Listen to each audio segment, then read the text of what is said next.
And whenever anybody comes to a workshop like this, somewhere in the beginning, middle, or end of the workshop, the speaker says, you've got to work on the child's self-esteem. How do you do that? How do you build the child's self-esteem? Well, I've come up with an analogy that I think works. In order to build a child's self-esteem and work on a child's self-esteem, I would ask you to think of self-esteem as being poker chips.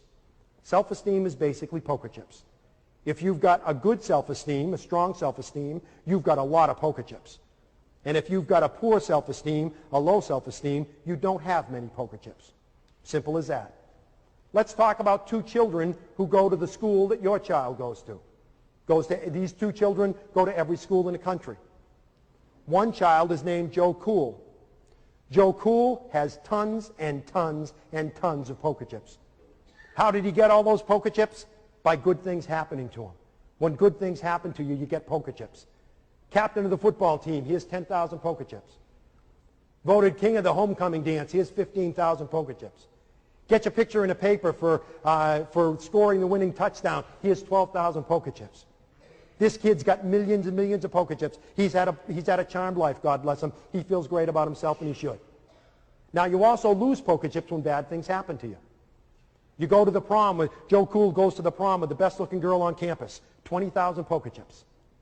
Prom night comes, he's got a pimple on the end of his nose. He loses 3,000 poker chips, but he still has a net gain of 17,000 poker chips. He's still 17,000 poker chips ahead. And this kid goes to school every day with his baskets and bags full of poker chips. And sitting next to him is Larry, the learning disabled kid. Larry, the learning disabled kid, has poker chips like this. This is it. This is all he's ever gotten. Never been voted captain of anything. Didn't go to the prom. Never been on a team.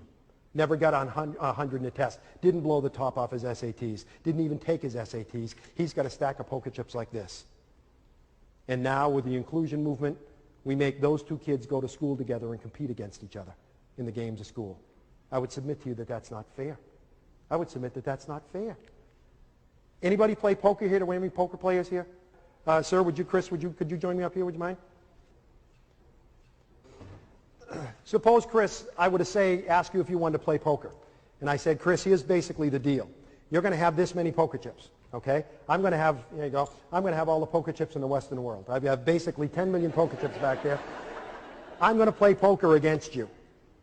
What would be your first response? Would you want to play? I don't think so. Okay, his first response would be, I don't want to play. What do we think the learning disabled kid is saying to us when he says, I don't want to go to school today, Ma? Don't make me go. I got one of those stomach aches again, Ma. Don't make me go. Please don't make me go to school today. What's he saying to you? He's saying, I don't have enough chips to get in the game. I don't have enough chips. Don't make me play this game. But we say to him, you got to play. The law says you've got to play. You've got to go to school. So I say to you, Chris, you've got to play poker with me. You're going to have that many chips, and I have bundles and bundles of chips back there. How would you play, Chris? Would you play conservatively, or would you play recklessly? Probably recklessly. Probably recklessly. He would be one of those that would say, I'll bet the whole thing. I don't care. That's what the learning disabled kid that's what the learning disabled kid says when he says, sure, I can walk along the edge of that building. Sure, I can try dope. Sure, I can join a group, a gang. Sure, I can do that. In other words, I'm just going to be spontaneous and do anything. I'm just going to bet the whole thing. I don't care. I don't care. I'll just bet the whole thing. Would any of you play conservatively? Yeah, some people are saying, I play conservatively. I just bet one chip at a time. That's what the kid with a learning disability is saying to you when he says, no, I don't want to ask anybody to the dance. Don't ask me to, Ma. I don't want to put anything in the science fair. I don't want to go to summer school. I'm going to take the chips that I've got, and I'm going to hold on tight to those, and I'm not going to let these go. And in school, we make these two kids play the game of school against each other, and I would submit to you that that's not fair. So in class, the first day, we're in class one day, and the teacher says, who was the president of the United States during the Civil War?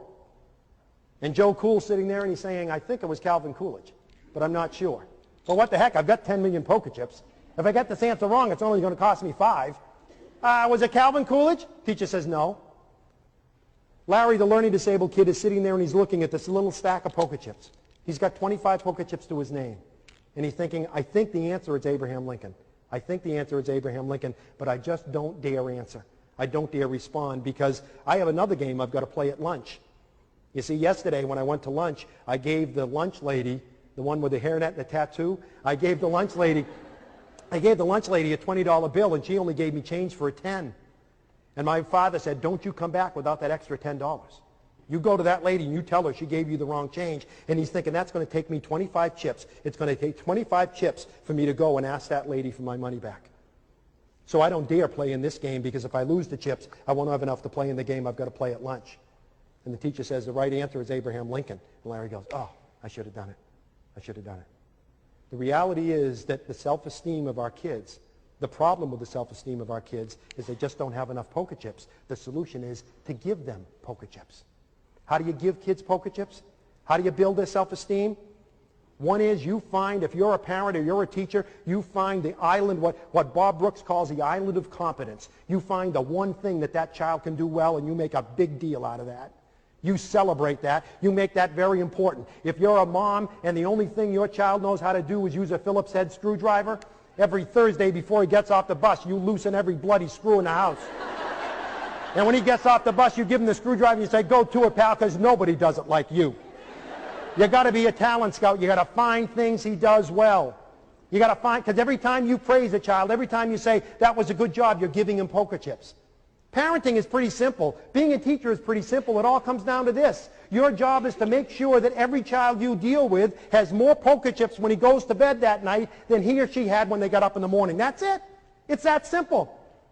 And how do you make sure they have poker chips? You give as many poker chips as possible. Secondly, you take away only as many poker chips as necessary. Please listen to me, dads, because we dads are real good at this.